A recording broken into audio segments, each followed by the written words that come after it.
Yo, hi guys. За тэгээд өнөөдөр та бүхний хүсэл дээр би аимшигын түүх ярьж өгөхөөр бэлдлээ. За тэгээд эхний аимшигын түүхээр би автобусны буудал аимшигын түүхийг сонгосон байгаа. За тэгээд окей. Ямар ч субтитрийн нутрачи. За тэгээд бичлэгээ бишээ түүхээ дуулан сууж таалан соёно. Автобусны буудал аимшигын түүх. Энэ явдал намайг жимд явдаг байхад тохиолдсон юм.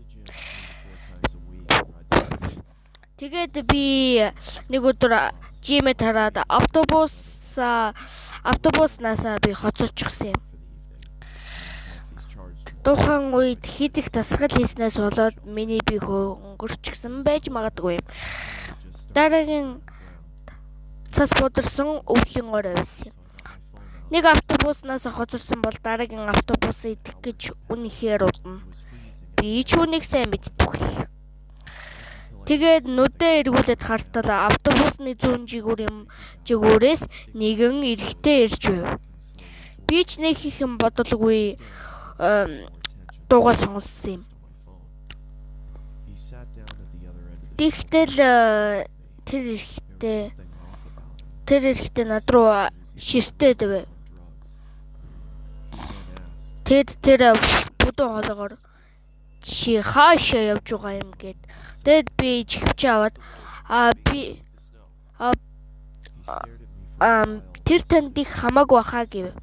Тэгтэл тэр автобус чирэхгүй л байх та гэв. Надад тэр хичнээн хачин санагдав. Тэгтэл тэр над руу аажмаар төхөөд байв.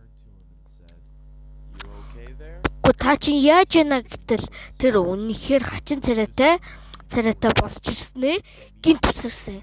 Би үнэхээр айсан болоод ч тэр шууд цугцсан. Тэгээд би ирэж харалгүй цугцсан. Зүхтэж эргээд хартал нөгөө залуу байхгүйсэн байв. Тэгээд би амьсгаа даруун сууж дараагийн автобусыг хүлээсэн юм. 20 орчим минутын дараа цонх тохших чимээс сонсогдсон. Нөгөө эрэхтэй байсан. Тэгэхээр би та ч одоо юу хийж байна гэтэл тэр автобусны цонхноос нааш төхөж ирэв. Гү та чи яах гээд байна? Би цагтаа дуудсан шүү гэв.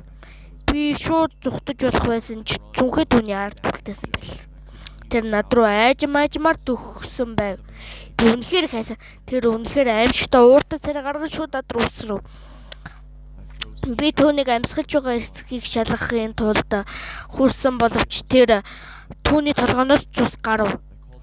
Би үнэхээр хайсан учраас цагдаа дутсан. Цагдаач маш хурд ирсэн. Тэгээд цагдаа нар намайг алдсан юм биш үгээд сэжиглэв. Тэгтэл минь надтай авахсан зураг байв. Талаас хойш тэр эрэхтэй сэтгэл гутралд орж арх удаг болсон гэсэн. Би тэр явдлаас өмнө дандаа өөрийнхөө машинаар явдаг болсон.